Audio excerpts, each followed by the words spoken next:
Hi, my name's Phil. I like talking about politics, and in this video I'd like to discuss my thoughts on the parliamentary debate which took place into whether or not there should be a public inquiry into the impact of Brexit. Needless to say, not many Conservatives felt moved to take part in the debate, but it did focus attention on just how badly Brexit has affected us all.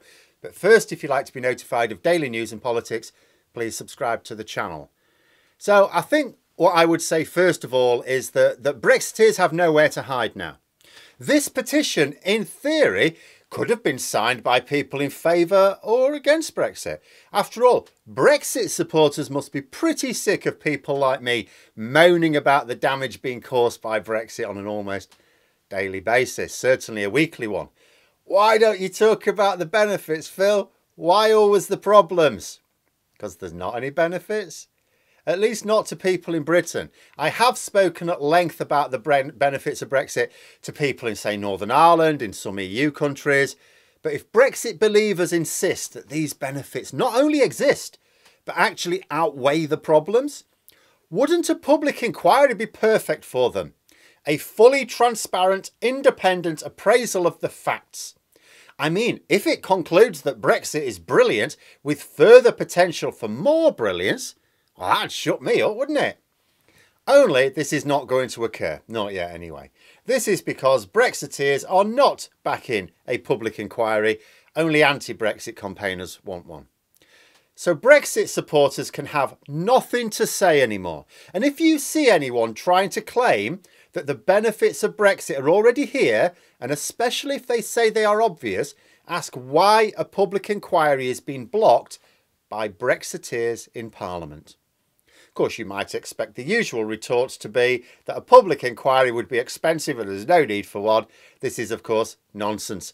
A public inquiry would not cost as much as the government department which Boris Johnson set up and was headed up by Jacob Rees-Mogg with the specific job of identifying Brexit benefit. It was given a budget which was more than it would have cost for a public inquiry.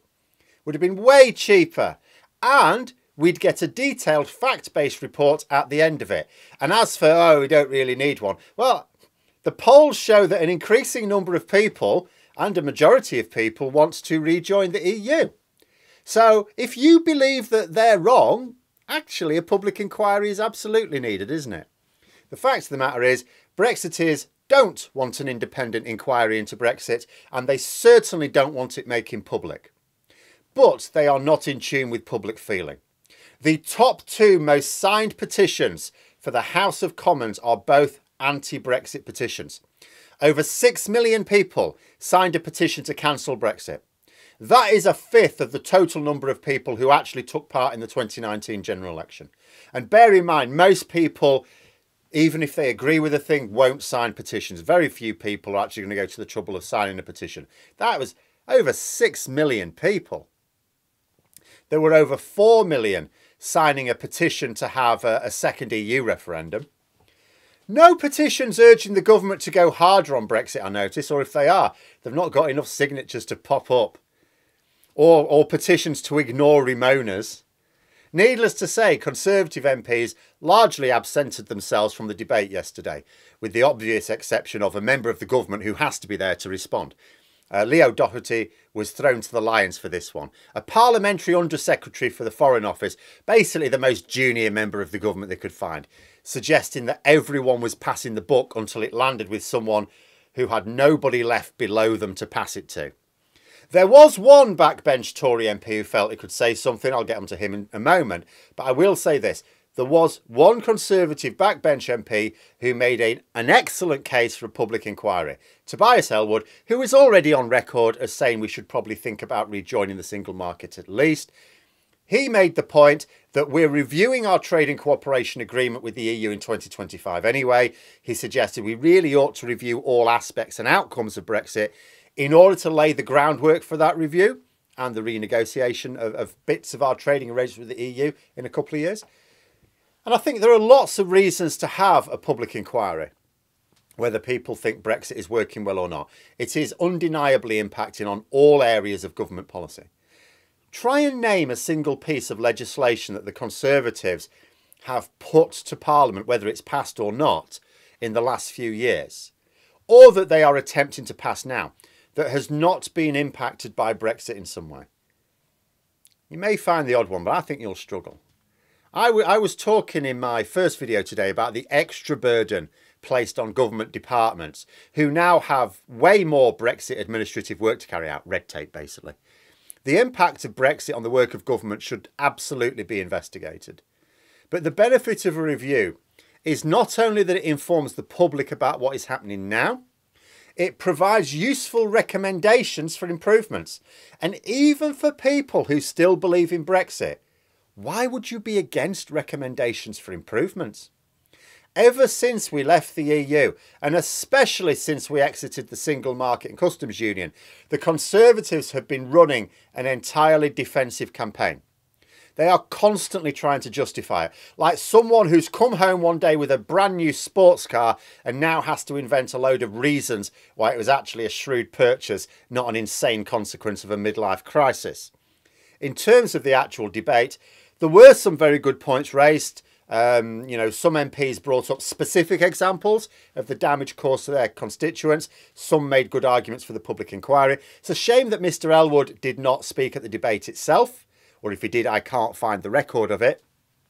But there was a backbench Conservative MP there who spoke, Adam Holloway. He argued that those voting Leave in his constituency in 2016 have not been well served. He claimed that the government under Theresa May colluding with the civil service, which is an odd phrase because the civil service is supposed to collude with the government. That's sort of their job.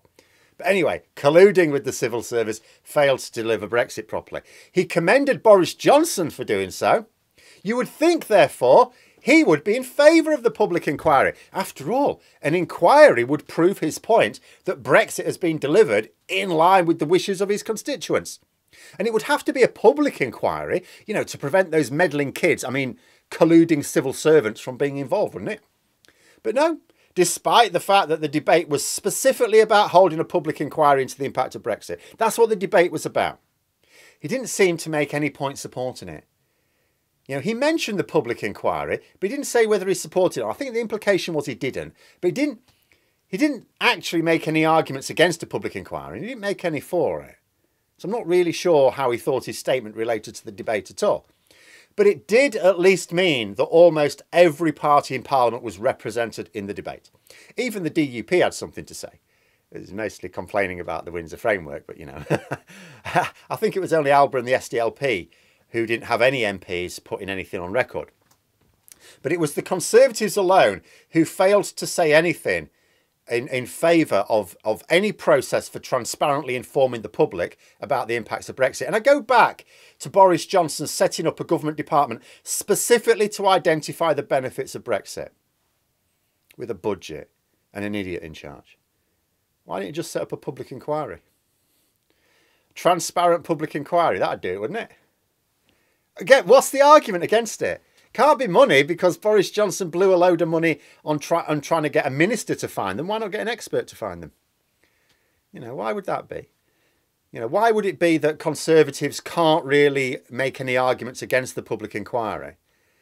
Is it, if they don't think there should be a public inquiry, why not turn up and set out the argument? We had a single Conservative backbench MP turn up and say nothing about the inquiry, one way or the other. Is it because they know there's no good argument against? Because what I take from this debate is that the Conservatives are either ashamed of Brexit or they don't care about it. To not have MPs from their party speak up in favour or against an inquiry. If they're ashamed of Brexit, why aren't they doing something to rectify their error? If they don't care about it, what's their justification for that? How do they justify not caring about something which is clearly impacting many aspects of our lives and almost all aspects of government? Brexit supporters will say impacting it positively. Well, isn't that something to care about? Of course, we know that they do care about it because they spend enough time bringing it up in their client media outlets. So all that leaves me with is the notion that they're ashamed. Or maybe, just maybe, they've learned to extrapolate from population data. Those who voted Leave were overwhelmingly elderly, with the younger voters overwhelmingly voting Remain. Since the referendum, especially since it became obvious what Brexit means, and especially since leaving when we can see what Brexit means, the proportion of the public turning against Brexit has risen inexorably. I've said before, Brexit does have its days numbered. If nothing else reverses it beforehand, and I don't want to wait this long, but if nothing else reverses it beforehand, in 20 years' time, the demographics are going to be such that we have got an overwhelmingly pro-EU public. That's really all there is to it. We will be applying. The only thing stopping us then will be other European countries, but it will not be the Conservatives. Because if the Conservatives want to remain relevant at that time, they will not be adopting their current position. You know, even keeping our antiquated first past the post system, which I hope will be long gone, that won't save them. I wonder how many realise that Brexit is not exactly the Duracell bunny. It's going to be clapped out soon enough.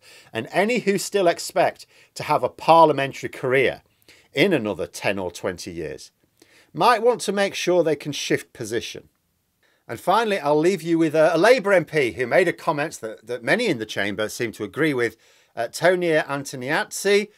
Transparency is the key to all good governance, and that without knowing the impact of leaving the European Union, we will never be able to resolve the issues we have at present.